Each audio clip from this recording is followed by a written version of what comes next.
여러분, 음주운전 관련 뉴스 한 번쯤 들어보셨을 겁니다. 음주운전으로 인해 반복적으로 뉴스에 등장하는 연예인도 있죠. 이에 대해 사람들은 음주운전의 처벌 기준이 너무 약해 처벌 강화가 필요하다고 말하는데요.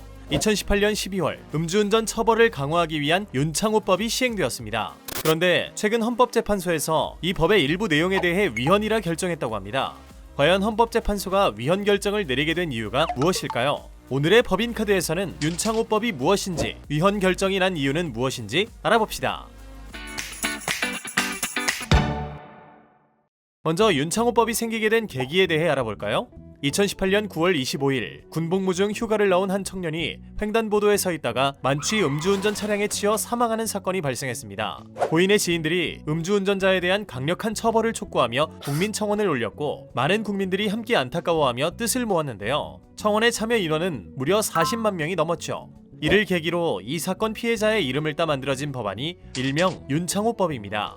윤창호법으로 인해 개정된 법률은 특정 범죄의 가중처벌 등에 관한 법률, 약칭 특가법과 도로교통법인데요. 특가법은 음주운전으로 인해 사람을 다치게 하거나 사망하게 한 경우의 처벌과 관련된 법이고, 도로교통법은 음주운전의 적발 기준이나 처벌 기준을 규정하는 법입니다. 먼저 개정된 특가법은 음주운전 치사상 사고 발생 시 처벌을 강화하는 내용으로 2018년 12월 18일부터 시행되었는데요. 개정 전에는 음주운전으로 사람을 사망하게 한 경우 1년 이상의 징역에 처하도록 하고 있었지만, 개정 이후에는 무기징역 또는 3년 이상의 징역에 처하도록 처벌 수준이 강화되었습니다.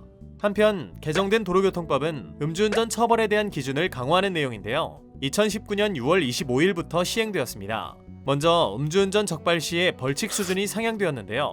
개정 전 3회 이상 음주운전을 한 경우 가중처벌하던 일명 삼진아웃 제도가 2회 이상 음주운전 시 가중처벌하는 내용으로 강화되어 이진아웃 제도로 바뀌었고, 처벌 수위도 1년 이상 3년 이하의 징역이나 500만원 이상 1천만원 이하의 벌금에서 2년 이상 5년 이하의 징역 또는 1천만원 이상 2천만원 이하의 벌금으로 강화되었습니다.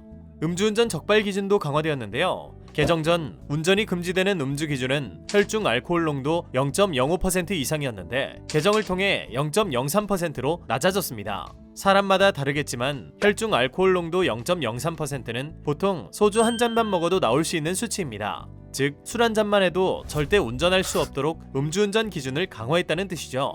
음주운전과 관련된 운전면허의 결격기간도 연장되었습니다. 개정 전 3회 이상 음주운전 교통사고를 일으켜 운전면허가 취소된 경우 3년간 운전면허 결격 사유를 두었는데, 이를 2회 이상으로 강화한 것이죠.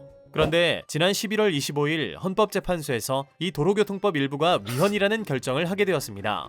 조금 전 살펴본 도로교통법 개정 내용 중 음주운전을 2회 이상 한 사람을 2년 이상 5년 이하 징역이나 1천만원 이상 2천만원 이하 벌금에 처한다는 부분이 문제되었는데요. 헌법재판소는 이 도로교통법 규정 중 2회 이상 위반 부분이 헌법에 위배된다고 결정한 겁니다. 헌법재판소는 해당 조항에 대하여 과거 위반 전력과 관련하여 아무런 제한을 두지 않고 죄질이 비교적 가벼운 재범 음주운전 행위까지 일률적으로 가중처벌하도록 하는 것은 책임과 형벌 사이의 비례성을 인정할 수 없어 헌법에 위반된다고 보았습니다. 10년 전 한 번의 음주운전 전과가 있는 사람이 최근 죄질이 약한 음주운전을 한 것과 3달 전 운전면허정지 처분을 받은 사람이 최근 운전면허 취소 처분 수준의 음주운전을 한 것을 똑같게 처벌하는 것은 과도하다는 거죠. 이번 위헌 결정에 따라 윤창호법을 적용받아 가중처벌을 받은 사람들이 재심 청구를 하는 사례도 많아질 것으로 보입니다. 이 경우 위헌 결정된 가중처벌 규정이 아닌 도로교통법 일반 규정을 적용받아 혈중 알코올 농도 정도에 따라 다시 판단을 받게 되겠죠. 일각에서는 이번 위헌 결정으로 인해 음주운전에 대한 경각심이 낮아질 수도 있다는 주장도 나오고 있는데요. 헌법재판소는 반복적 음주운전에 대한 강한 처벌이 국민 일반의 법감정에 부합할 수는 있으나 결국에는 중벌에 대한 면역성과 무감각이 생기게 된다며 단속과 교정수단이 더 중요하다고 설명했습니다. 음주운전을 근본적으로 줄이기 위한 효과적인 방법은 무엇인지 고민이 필요한 상황인 거죠. 이렇게 음주운전을 강력히 처벌하는 윤창호법이 무엇인지 최근 헌법재판소가 위헌 결정을 한 이유와 전망에 대해 알아보았습니다. 음주운전, 사실 모두가 하면 안 된다는 사실을 알고 있죠. 그런데도 계속해서 음주운전 관련 사건 사고가 끊이지 않는 이유는 모두가 고민해봐야 할 문제이지 않을까요? 음주운전 사고가 더 자주 발생하는 연초인 만큼 음주운전에 대한 경각심을 가지고 모두가 조심해야 하는 게 좋겠습니다. 지금까지 오늘의 법인카드였습니다.